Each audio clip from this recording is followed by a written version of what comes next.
Hey guys, so in this video we're going to be showcasing the used stuff that we got from my LCS. That was my local, like my home base local comic shop. They're kind of like closing doors, closing business sale.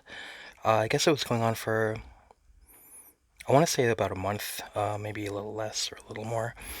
But so first we've got regular back issues. This is all like 50% off, and then bargain bin stuff. So if it was in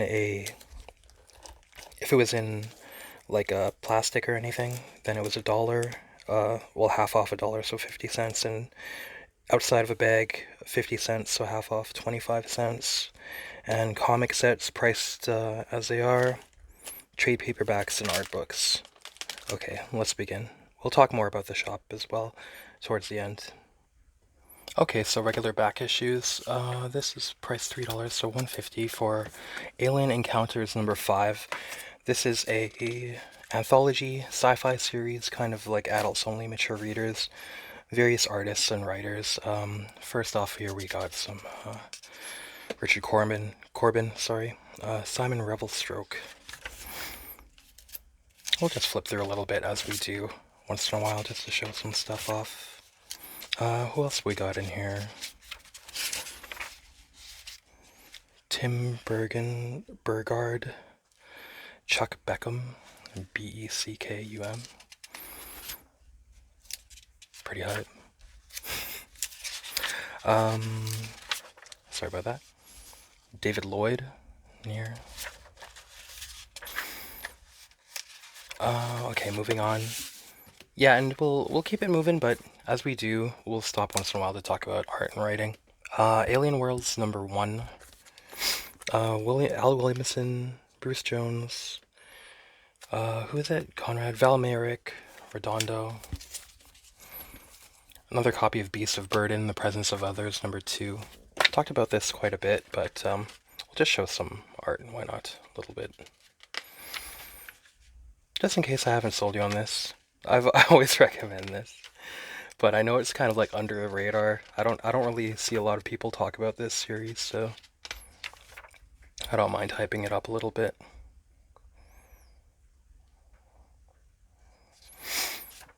Okay, moving on. Beta Ray Bill number 4 by Daniel Warren Johnson and Sean Spicer. I've heard a bunch about this, so Mike Spicer, sorry.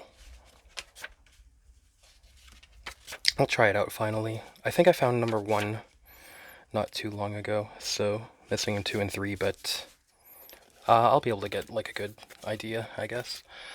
From Jason Pearson and Dark Horse Comics era, Body Bags. That's number 4.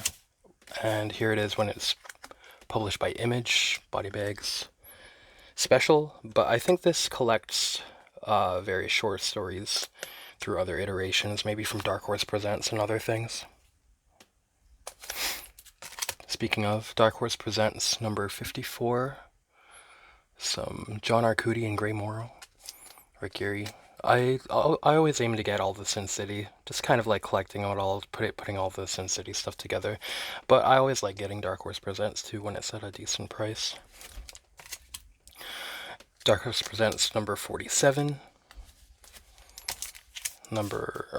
Annual 1997.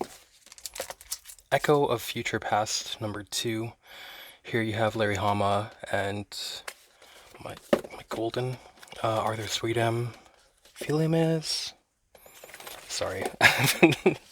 This is like some years back that I grabbed all these, so please forgive me. A lot of things have happened in life and comics since then, in the old mind. So, yeah, Bucky O'Hare, Michael Golden, Neil Adams Frankenstein, Carlos Jimenez, Arthur Suydam. This is like a weird look for Arthur Suydam. It almost looks like kind of like Mike Plug or something. Or who's the other dude that kind of draws in this style?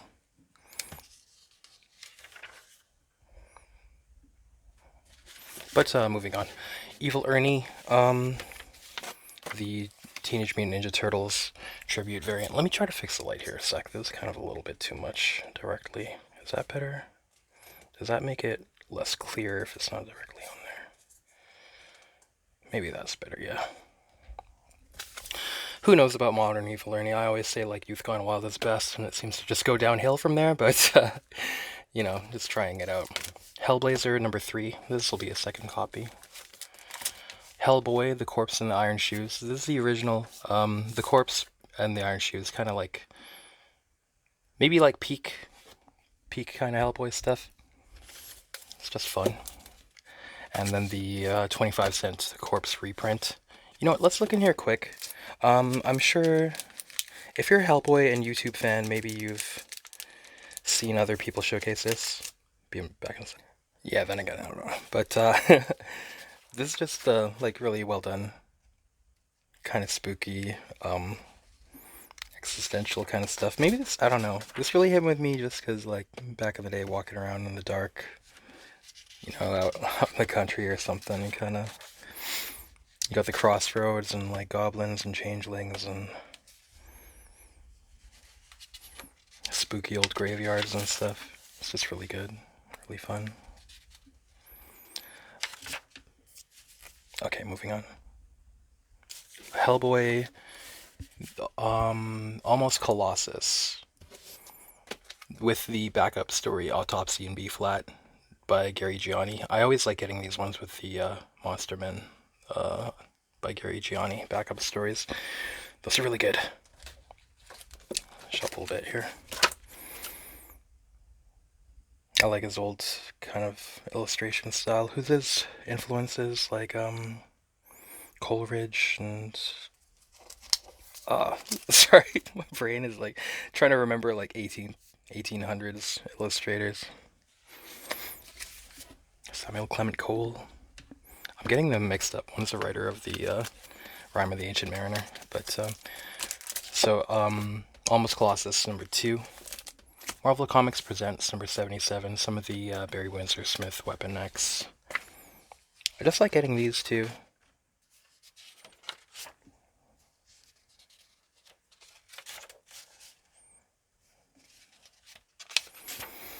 And there's a backup in here, or one of the other stories is Paul Gulacy, Sonja She-Devil. Enjoying his stuff recently too.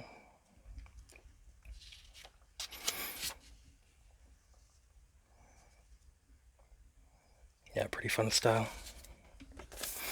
Milk and Cheese, 4th number 1. This might be like a second or third copy, so figure out which one's for the sale bin. OMAC, One Man Army Corps. So these being half off, I was able to like put the whole set together. So there's number 2, number 3, number 4, number 5, number 6, number 7. What was that? Number 8. Pit, number 1. Number 2. Punisher Warzone, number 1. Sabretooth, number 2. Is this, it's Mark Texiera, but I think the writing is Larry Hama also, so some good stuff. Mystique looking good. Red Room, The Antisocial Network, number 3. R.I.P. You know, I kind of wish that I talked more shit when everything was happening. I kind of restrained myself, but then rather than saying anything too controversial, but the time is kind of past. I don't really need to. But anyways, this is a 1 in 5 trigger warnings. Number 1, Ed Piskor variant. Gonna miss Ed Piskor, man. This stuff rules. Red Room rules. Trigger warnings number 2. Trigger warnings number 3. And trigger warnings number 4. I think this is 1 in 5 variant. Red Room, trigger warnings number 4. This is the Cartoonist Kayfabe variant. Yeah, what more can be said, really? What's done is done. Space Riders, number 3. This has some cool art. I do like this. I like how... This can kind of go to show you that you don't have to be... Like, it's cartooning, it's illustrating. You don't necessarily need Bridgman and Adrian Loomis and all that kind of stuff. Maybe what's most important is conveying the right kind of mood or ideas rather than getting too hung up. Like, I'm just talking kind of like thinking out loud. Getting too hung up on like maybe fundamentals or underlying structure and like rules and stuff. Kind of what got us all into this is just like the enjoyment. So I don't really know anything about this. I just picked it up because I like the style. Haven't read it, but hopefully the writing would have to be really bad to ruin how good this looks. So hopefully it's pretty good, right? Okay, yeah, that was Space Riders number 3, and I don't think I've really seen any other ones around. Who did this? Alexis Ziritt, written by Carlos Giffoni, or Giffoni. Amazing Spider-Man number 326. Vertigo Resurrected, featuring Shoot by Warren Ellis. So this was the, like, what do you call it, banned? They chose not to publish this Hellblazer story about school shootings by Warren Ellis, and I don't know this illustrator. But I remember like downloading it even back in the day, like as a CBR or CBZ file. And you're not really missing much by not reading this, honestly. There's nothing very I don't think there's really like any kind of revelation. But anyway, so this is just like an anthology. It's various Vertigo stories. I don't really know what the underlying theme is here because say this one is like horror about school shootings. There's Brian Boland, some Azzarello, Morrison and Quietly. There's one that's like a kind of a war story by Garth Ennis and Jim Lee, which is a weird collaboration. You don't see that too often. There's a good Eduardo Risso story in here from the the Vertigo romance anthology. What was it called? Not Heartbreakers, Heartthrobs. Yeah, that one where she's like in love with an old 19th or like even 17th century poet, like a dead poet, and she's pretty hot, but so I don't really know what, like, say that's more of a romance story, so I don't really know what the underlying connective thing is here, but just a Vertigo anthology comic. Mature readers thing. X-Men 186, 187, 224, getting so dang near complete. 246, 263, 265. Let's stop to look inside just a bit. Storm, I think what's happening, I haven't actually read these yet because I kind of just want to have them all, read them in order. I know it's not supposed to be very fun to read them back to back though. Maybe you want to give it a little bit of time before reading them. Reading each issue. Storm, when she's like put in a young version of herself's body without powers, right? And she's like a thief in Egypt. I could be getting that a little bit wrong, the location. And this is about the time where Gambit makes his first appearance also, right? She's gonna meet up with him shortly. But yeah, different artists on this than the usual too. This is Bill Jaska.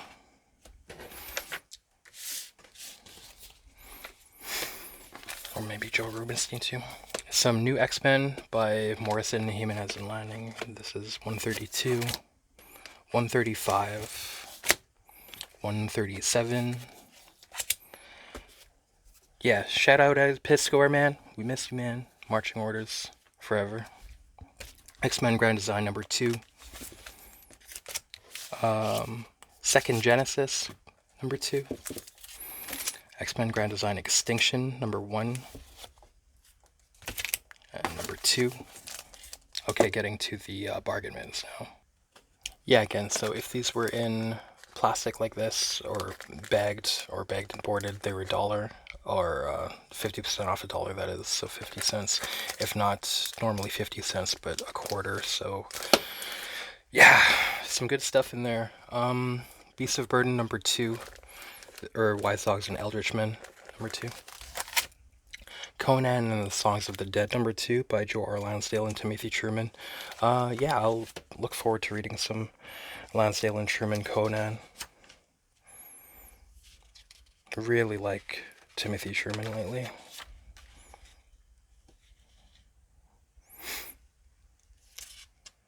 Just take a quick look, right? Looks pretty exciting. It seems to be to me that anything Tim Truman wants to do will have like good writing too. Like, as if he won't do anything that won't be fun for him. So, one moment. Dark Horse Presents number 4, featuring Trekker, Concrete, Mindwalk, and Boris the Bear. Dark Horse Presents number 13.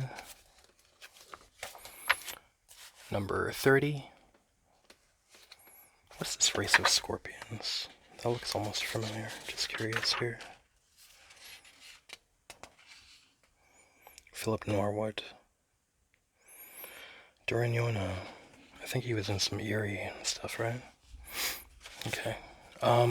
Dark Horse Presents number 44. This has some Bacchus. I always like reading Bacchus. Anything Eddie Campbell does, really, is good. Dragon Star number 1. I got this because I actually found issue 2, I think, signed in a bargain bin. So why not put a little set together, see if I like it. Elektra Assassin number 4. An extra copy of that, number 4 again. Elric, The Bane of the Black Sword, number 1, by Roy Thomas, Mark Picella, and Nicholas Koenig. Excalibur, number 10. Always get that. Hellblazer, number 41. Some of Garth Ennis' run here with Will Simpson. Number 42. Paying only 50 cents for these and they're minty is like pretty sweet. I think I already have a full set just about of these again, but some doubles here for sale, I guess. So that's number 42, 44, 45, 46. And I kind of read these when I was about, I want to say like 20 years old, so I'll see how they stand up, you know. 46, 62, no, sorry, 52, 53, 54, 55. How's the focus doing? Looking pretty good.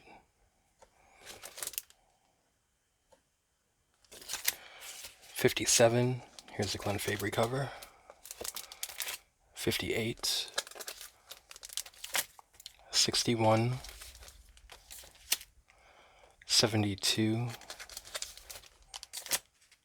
73,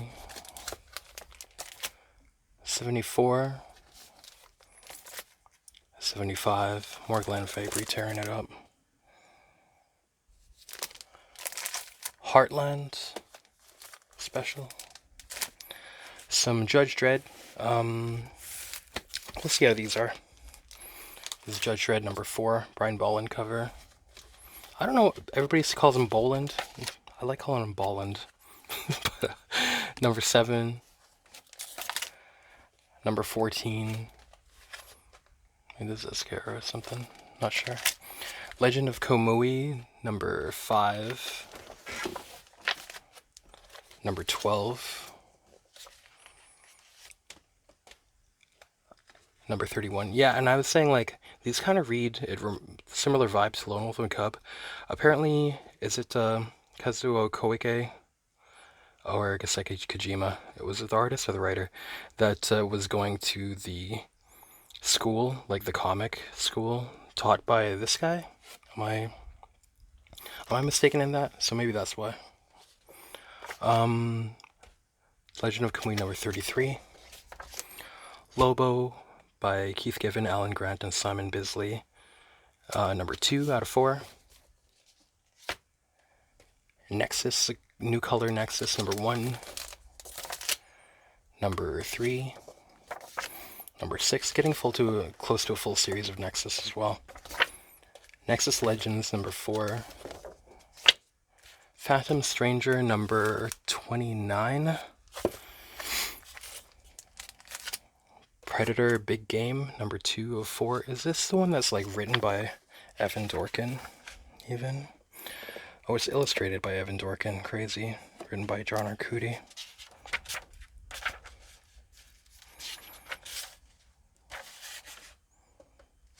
Wild. An extra copy of that. Predator Big Game, number 2 of 4. Predator versus Magnus Robot Fighter, because I was finding this number 2 of 2. I was finding number 1 of 2 quite a lot through bins, so I was like, I'll just get some extras, be able to put sets together. So a couple extra copies of Predator versus Magnus Robot Fighter, number 2 out of 2. Red Sonja She-Devil with a sword, number 0. Let's take a quick look in here. I don't think I have before. Hey, that's a good opening. Good. Who knows though? You want like good action, maybe some good cheesecake and good writing in these. This looks alright, man. Doesn't look like people standing around talking about food or anything. Hopefully it is. I'm always looking for like good creative teams of Red Sonja. Oh, some food. You gotta be in an ale house and get into a fight. Yeah, okay, action. Speaking of which, Sisterhood of Steel, this is a good barbarian, kind of like sword and sorcery comic with females in it. Sisterhood of Steel, number 1. Skull and Bones, number 3. Not sure what this is, but the dude looks cool. Classic X-Men, number 21. 21? Who did this cover? Art Adams? Yeah. Silvestri cover, maybe? No, there's Art Adams also. That's Classic X-Men number 22. I have this bookmarked for some reason. Okay, cool. Got some John Bolton Storm looking fly.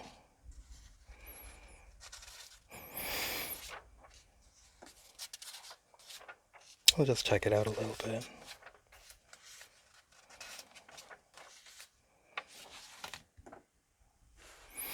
Moving on, Classic X-Men number 23, 24, and regular X-Men number 2. Okay, how are we doing for time? Not too bad. So, let's showcase comic sets and trade paperbacks and art books here. Oh, I almost missed this back cover here. Let's stop and smell the roses. Some John Bolton, but props to Chris Claremont for always putting the X-Babes in some fetish gear. GG. Okay, the comic sets. Legend of Mother Sarah, City of the Children, full set of 1 to 7. This, like, it took me, like, so long to put a set of these together myself. But to be able to just buy it, that's pretty sweet. So this is Katsuhiro Otomo and Takumi Nagayasu doing a post-apocalyptic kind of Mad Maxy story. It's awesome. Recommend very highly. The art looks so much like Katsuhiro Otomo that maybe Takumi Nagayasu could have been like an assistant, I'm guessing, even to Katsuhiro Otomo on Akira, because the art for like everything, like just giant skyscrapers and vistas of ruins and stuff. Yeah, this is a good series, underrated, unfortunately. Only the first 3 storylines were ever put out here in North America. That being Tunneltown, City of the Children, and City of the Angels, which is another set that I got here. And yeah, it's a shame, because this is really good. I really want to know what happens, but in the West, I guess it's only ever put out in like maybe Italian and Spanish, but I know German and French it was put out in, so maybe my best bet is trying to polish my French skills and get the others. That might be the only way to really read these. So if you're out there and you want to read these, you gotta learn something, some other languages, unfortunately. Yeah, but this is awesome, man. I recommend. If you read these, you're gonna want to read the rest of them too. Okay, Reload by Warren Ellis, Paul Gulacy, and Jimmy Palmiotti. Some pretty fun kind of like action stories. Okay, the paperbacks now. Oh no, wait. Uncanny X-Force, number 5.1 to 7. 5 and 5.1 to 7. Yeah, this is the first place that I even tried reading these, and I got into it like pretty hard. So, yeah, shout out to that store, turning me on to new stuff a lot. Okay, trade paperbacks now, and art books. Yeah, so these are all used, so they're about like half cover price, and then with a sale that would be half of that. So this Paul Pope Battling Boy, it's $5. So pretty crazy stuff. Freaks More, based on a novel by Tom DeHaven. Introduction by Stephen Bissett. Cover here by Charles Burns. This is a pretty crazy story. It's a cool, like, kind of indie horror.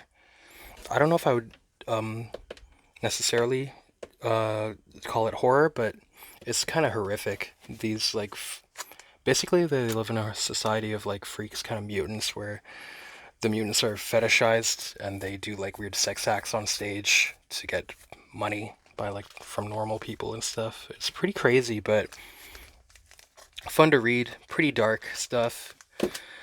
You know we're gonna love dark things. I don't know why. I'm just like, everybody's kind of goth in my family. I don't know if maybe it runs in our blood. My favorite chords are minor chords, so maybe it's just in nature. But let's take a look in here a little bit. Just haven't really opened this up in a little while. This is very good, and it does read like a good novel.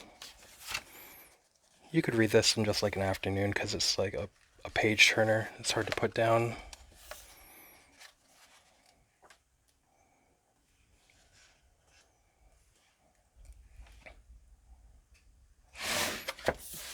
Okay, Gen 13 Meanwhile. This is a trade paperback that was, I guess, only $2.50. Stories written by Adam Warren. And I had given this a shot just because Cartoons Kayfabe had like showcased some Adam Warren Gen 13 and like said how fun it is. Let's see here. Who have you got? There's a lot of different artists in here. Kari Andrews, Lee Bermeo, J. Scott Campbell, Rachel Dodson, Terry Dodson, Jim Lee, Rick Mays, Will Sportaccio, Brian Stelfreeze, Scott Williams, Ed Benez, Rick Russell, Rick Mays, Carl Story, Yannick Paquette, Andrew Papoy, Lee Bermeo, and John Nyberg. Again, who knows? I don't know if I've even ever read like a full Gen 13 comic, made it through any, but it's pretty much about the art. Like, there's an ad in here for like a Fairchild toy, and it's kind of like, if you take away the sexiness of Gen 13, what are you really gonna have? Like, that toy not being sexy is like, who's gonna buy that?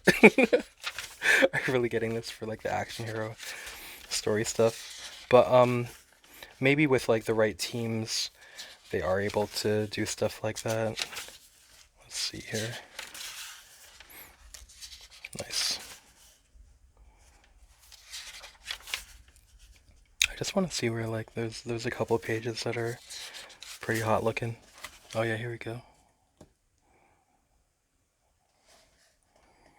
A lot of fan service. I mean, fan service is the name of the game, right? With this series.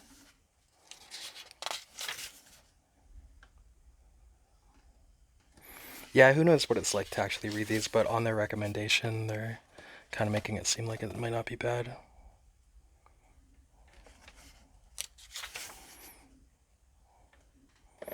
Babes on every page. That's the way you want to do it if you're doing cheesecake comics, right? Just own it. Hellblazer, Hard Time. This is Brian Azzarello and Richard Corbin doing a Hellblazer story arc. And I know people are gonna hate me saying this, but I'm kind of not into Brian Azzarello. But your mileage may vary. Nothing against people who are. But this is pretty good. He's pretty decent on this. And it being Richard Corbin doesn't hurt either. Just Constantine stuck in a penitentiary and people all gunning for him, and he has to kind of use his wits and his occult powers to survive and thrive. Hellboy, the Crooked Man. So got a couple copies of this. I gave one to a friend though. Man, I can't believe they're making a movie or have made a movie this. It looks like garbage, dude. Damn, those trailers look like embarrassing to the point. It's one of those things, same thing with that Wheel of Time show, where I'm gonna feel embarrassed even telling anybody that I enjoyed reading it if the the film or the screen adaptation is that bad. It's like, holy shit, man, that's a representation of it. That looks like trash, dude. And that kind of like goes towards the thing of saying, I love Mike Mignola, but I wish he was more tyrannical and megalomaniacal of wanting to control the quality of his universe. Like, I wish he was a lot more vicious about that, because man, just it could be like just A plus stuff all the time, his Hellboy universe, if not for that. Anyway, who knows? Maybe it just looks like crap, but isn't. But usually, when you get like a life, rallying all of your life experience and like pattern recognition, you can usually tell, like your gut. You can learn to trust your gut, right? How often is it wrong? Anyway. Kabuki Circle of Blood, another $5 trade paperback. Not bad. A thick boy. Legend of Mother Sarah Tunnel Town. This is a second copy, so another one to go in the for sale or for friends bin. This is great. Okay, so let's just take a quick look in here, because we didn't before. Just to show you what I'm talking about. It is so much like Akira style and like quality of art, and the writing too is like pretty page turnery. So, because there are a lot of things like associated with Katsuro Otomo, Farewell to Arms, Memories, Spriggan or Striker, what else? Steam Boy, what's Metropolis? But this is I'd say this is like up there among some of the best stuff that isn't Akira, but is associated with him, and it's kind of sad that this is like under the radar, especially compared to that other stuff. So this gets to recommend if you're into Katsuro Otomo and are looking for more. So yeah, I'd like rate it above that other stuff even too. Although, or Farewell to Weapons. I mean, Robot Carnival, Neo Tokyo. Yeah, this is kind of like the best out of all of those things, but not, doesn't get like any praise, or not a lot of people know about it. Okay, moving on. Lodger, sorry, by David and Maria Lapham. I talked about this previously, several videos back, but one of the best crime mystery stories, and like even comics, really good, really suspenseful, really like moving and funny and dark and like sad. It's just got it all, man. And here's your introduction by Ed Piskor in 2019. One of the best crime or mystery things you're gonna read, man. I've talked about it before, so I don't want to repeat myself. Let's just quickly, here, we could look at the back synopsis here. Ricky Toledo was 15 when she fell hard for a handsome drifter who rented a room in her family home in Elroy, Arizona. Then he killed her mother and got her father sent to prison for it. It's 3 years later, and Ricky will stop at nothing to get revenge. A broken young woman and her trusty companion, a Smith & Wesson 45 named Gold Digger, track a serial killer hiding in plain sight as a travel blogger, leaving a trail of body bags in their wake. It's a dark, grimy game of cat and mouse through a blistering hot American landscape. And like all the best crime noir, it's a twisted love story. From the introduction by Ed Piskor, here's a quote. The tandem of David and Maria have kept us white-knuckling our way through their comics for about 25 years, and it's so remarkable how their work continues to evolve, mature, and innovate. They never stop pushing their creative boundaries, and Lodger is easily their most ambitious graphic novel to date.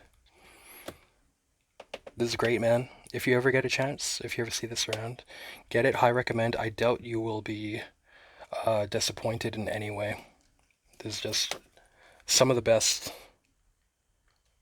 comics, some of the best like mystery or like dark love.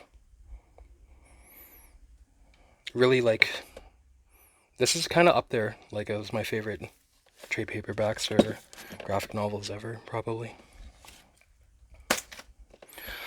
Okay, moving on. Paul Pope 100% hardcover. Pretty good. This was probably about like $5 too. Okay, and last for this video, Al Williamson, Hidden Lands, written by Thomas Yates, Mark Schultz, and S.E. Ringenberg, with an introduction by Al Williamson. $15 tag on there, so only $7.50 for this. And yeah, shout out to the homies that watch and sometimes comment. You know who you are. So let's showcase this a little bit. From what I gather, it's kind of like a biography with Tom Yates and Mark Schultz. And it showcases a lot of his 50s stuff. Let's see here. As part of an amazing stable of young artists at EC in the 1950s, Williamson helped change the industry forever, but much of his work over the era has remained hidden. A diverse array of fantasy, science fiction, westerns, war stories, and more that showcases his astonishing range. Hidden Lands rediscovers these gems, many collected for the first time, and includes never-before published drawings and photos from the artist's personal archives. Covered in fascinating depth and gathered from extensive lively interviews, Hidden Lands is an essential volume for anybody. Yeah, this is sick. What a crazy value for like only $7.50, right?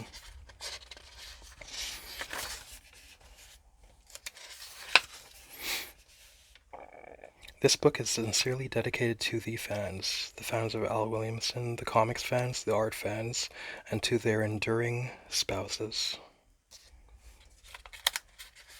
Can't go through the whole thing, but we'll stop once in a while. I have it like posted marked here.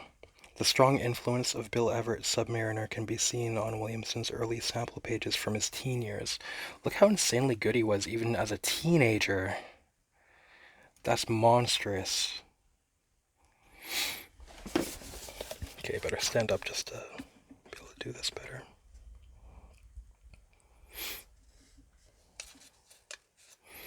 These scenes by Williamson show unusual care and accuracy for a teenage artist, not only in figure drawing, but in backgrounds, clothing folds, and drop shadows. Yeah, the composition, see, like, the black balanced with white, how nice it is, rather than just, like, a page without, like, without, like, black spotting, right?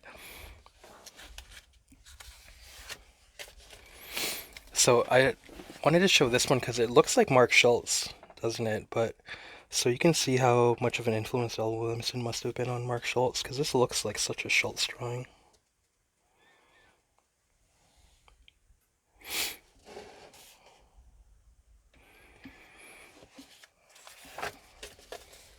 Can't show the whole thing, but we'll show. So I guess he used a lot of like photo and life reference too. Great figure artist. Here's some insane like sci-fi ornate detailing here. Rendering. Originally published in Incredible Science Fiction number 32, 1955. Yeah, it seems like almost everything in here is from the 50s.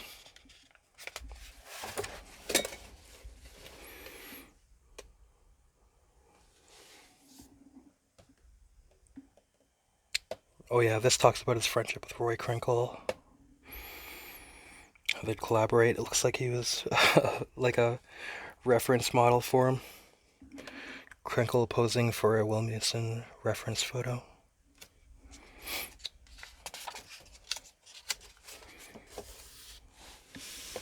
This looks cool because I don't see him do too much of this. Kind of babes, jungle babes. Published in Jan of the Jungle number 16. Definitely some like Mark Schultz getting influence from this. I would imagine.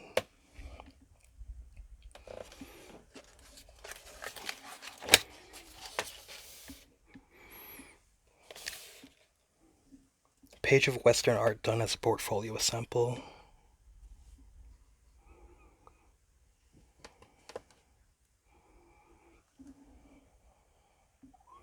Even the animals are done so well. Okay, cat, meowing at me. I'll get to you in just a second, just a couple pages. This is the last book, so... The next video will showcase the new items that I got there. So new stuff that was half of American cover price. Look at that.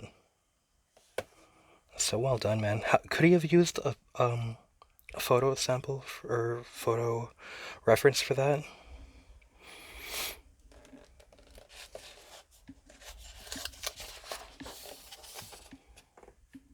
Oh, some nudes. Some lewds. Illustration by Williamson from men's magazine Venus, Volume 1, Number 5. Was Venus a magazine that even Frazetta was doing stuff for? Is that right? Were you telling me that? Maybe, I feel like, maybe Sean in the comments was mentioned that, unless I'm getting it confused. Pellucidar. Okay guys, thanks for watching. So we'll be coming to that other video, and yeah, thank you to this store, Comic Factory, for being such a huge part of my life, and like appreciation for comics and art throughout my years. So happy trails to you, the runner of the store, Jared. I hope you're well, man. And it was like his choice to shut her down, so all the best to that dude. And I hope he never forgets all the good things that he did for us comic fans. Okay, so we'll catch you in the next one. Thanks for watching. Like and comment. It's always nice to hear from you. And yeah, I'll see you.